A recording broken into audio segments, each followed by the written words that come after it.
তো তার যন্ত্রগুলো গো।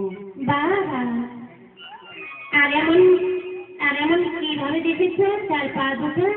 তার পদ দুটি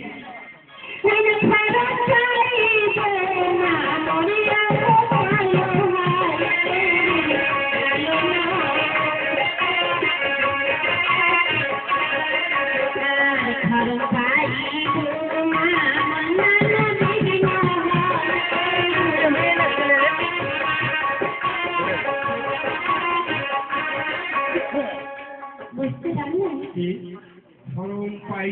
হ্যাঁ, বুঝলাম না খরম পাই। খরম পাই কাকে বলে জানো? পাখি যখন চলাফেরা করবে দেখবে এই পায়ের নিচেটা আছে কিনা, দেখবে সামনের দিকে আর পিছনের দিকে ওই ধুলার মধ্যে ছাপ উঠবে, মাঝখানে ফাঁকা, তাকে বলা হয় খরম পাই। ও তাই বুঝি? সেই পুত্র বধূ যদি গৃহে আসে তাহলে কি হয়?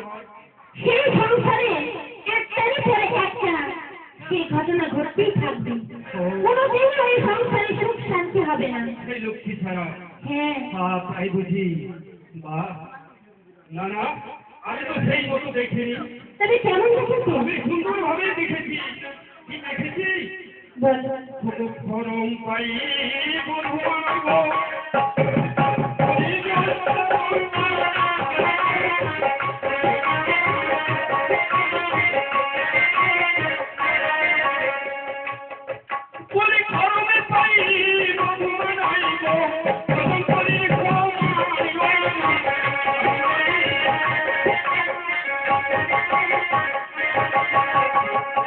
কি বললে ঠিক বুঝতে পারলাম না। বুঝতে পারলে না?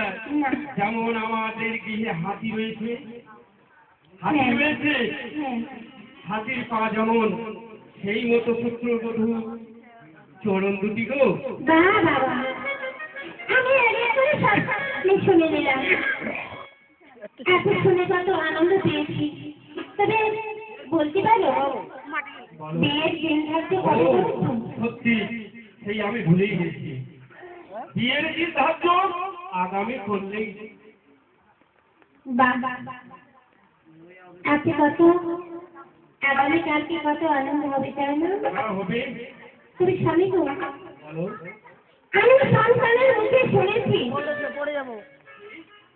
আমি বলেছিলাম চলে যাত্রা তোকে বিয়ে দেওয়ার জন্য তোর বাবা তাৎক্ষণিক অন্য শুনে গেছে। আমাকে কি বলেছে জানো? বলেছে মা, আমি যেই মেয়েটি বাবা আমার জন্য দেখে আসবে পছন্দ করে আসবে, আমি সেই মেয়েটিকে আমি মিথুনয়নে তাহলে কিভাবে কি করা যায়? আচ্ছা বলতে পারো এক কাজ করলে হয় না? চম্পলা নগর আর এই ইসলামী নগর এই মধ্যস্থলে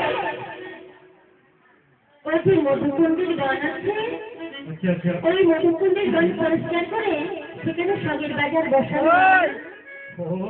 আর ওই মুখকে বলে তুমি ঝোল ঝোলট করে কি বলবে যে বাজারে সবাই যেন আসে।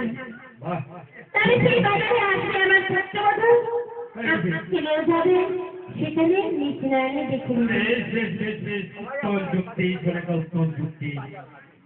তাহলে তাই হোক। আর কই আমাদের সেই মধুকুণ্ডের বন সাফ করিয়ে সেখানে বাজার বসিয়ে দিতে হবে। আজ ওই বাজারে আমার পুত্র যাবে, আজকে আমার সেই পুত্রবধূ সেখানে রূপ দর্শন হবে। এই উত্তম চুক্তি, দুর্যোগ চুক্তি। তুমি পারো, এসো।